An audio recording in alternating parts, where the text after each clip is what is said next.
You can also crack NT and LM passwords using online services. We'll review now one of the many services of this type. You can enter a cryptographic resource in the format onlinehashcracker.com. Clicking Search will display the plaintext password used for generating the provided cryptographic resource. Let's see what happens if we search for one of the found hashes. We'll choose LAN Manager. This brings us back to the previous modules. It's not very clever to submit your own passwords to a dubious or untrusted service. As you can see, the hash has been correctly identified as a LAN Manager algorithm. It also turns out that the cryptographic resource was extracted from the password P1. You can use a variety of methods to crack a password if you have an appropriate cryptographic resource. The Showcase service also allows users to crack WPA2 keys, although this feature has to be paid for in most cases. If a hash you provide is not found in the cracked hashes database, the site creators can crack it for you for a small fee. This was the last practical presentation in this module. What other ways can be used to obtain a user's identity? Replay attacks were extremely popular some time ago, and even today they can still compromise Windows XP systems with default settings. The attack exploits a vulnerability found in the LAN Manager and NT LAN Manager protocols. The protocols don't sign challenge and response messages. The messages are not time-stamped. This means that a message can be reused unnoticeably. SMB and SMB Relay are programs shared on the internet that can help you exploit this hands-on. An attack scenario is as follows. A client attempts to connect to a server. The client has to be persuaded to connect to us.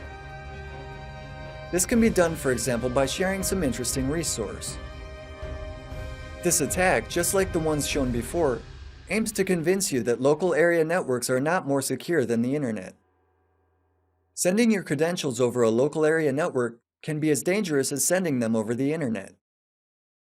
The server should forward a challenge next, since we want to connect to it. Instead, it tells us that it wants to connect to us. What a coincidence! We react in a correct way. Following the protocol, we send the challenge. At this point, this challenge is a message that we, the client, send to a server. Next, the server realizes that we wanted to connect to it and sends a challenge message. As it happens, the challenge is the same challenge that we sent to it a while before. We don't know that, though. Since we've received a challenge message, we encrypt it in an appropriate way using an NT or LM password, and forward it as a response to our or the server's challenge.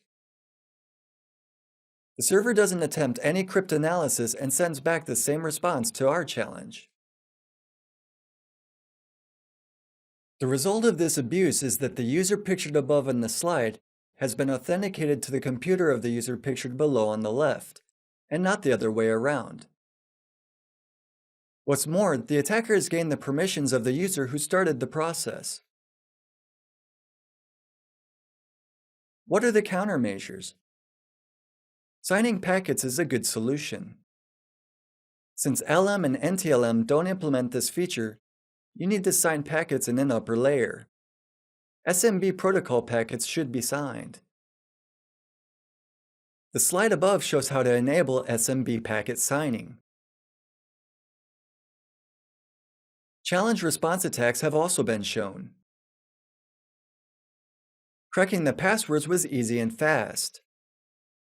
Windows has a setting that specifies which version of an authentication protocol issued by a specific provider will be used.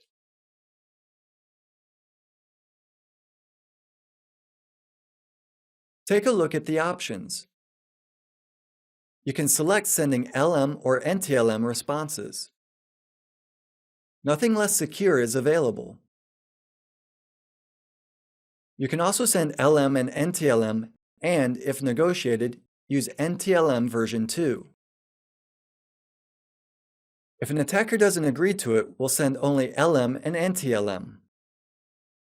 This solution is just as vulnerable. You can also send only NTLM responses without LM. This doesn't tighten security in practice, however. The minimum authentication security level that should be set for all client computers is sending NTLM version 2 responses. If Kerberos responses fail, you should only use NTLM version 2. Server properties, on the other hand, should be configured to the last security level. Only NTLM version 2 responses should be sent. LM or NTLM should be refused.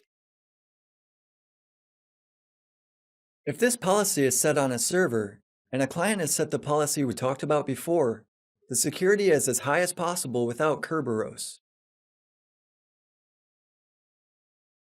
Kerberos doesn't offer full protection either. There's no such thing as a protection guarantee with security. Kerberos is susceptible to a certain class of attacks, to attacks that compromise long-term keys. To run them, an attacker needs to get a hold of some cryptographic resources. This can be done by capturing the communications between a client that requests a TGT key and a domain controller. What happens then? We know already that a user's identity is verified against the message sent to and decrypted by a domain controller that contains a timestamp. The tolerance window for differences between the timestamp and the controller's system time is 5 minutes. The problem is that timestamps always have the same structure. You know at the front are day, month, year, and then hour, minute, second, and a Z at the end. Z stands for Zulu.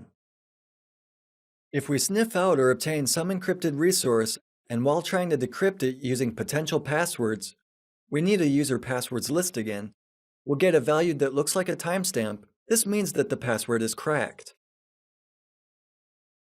There's little chance that we'd get that timestamp value using a different key. This is how KerbSniff works. KerbSniff is a light 10-year-old application you can find on the internet. It should be launched at the communications line between a client and a domain controller. This line is relatively safe. Most administrators take steps to protect it. As you can see, this protection has good grounds. This module featured facts and knowledge on varied methods of identity theft. Windows System user credentials were used as an example. We showed offline attacks and outlined replay attacks, online attacks. The module also showed the techniques and tools needed to capture a user's password in about 5 minutes or less. Thank you.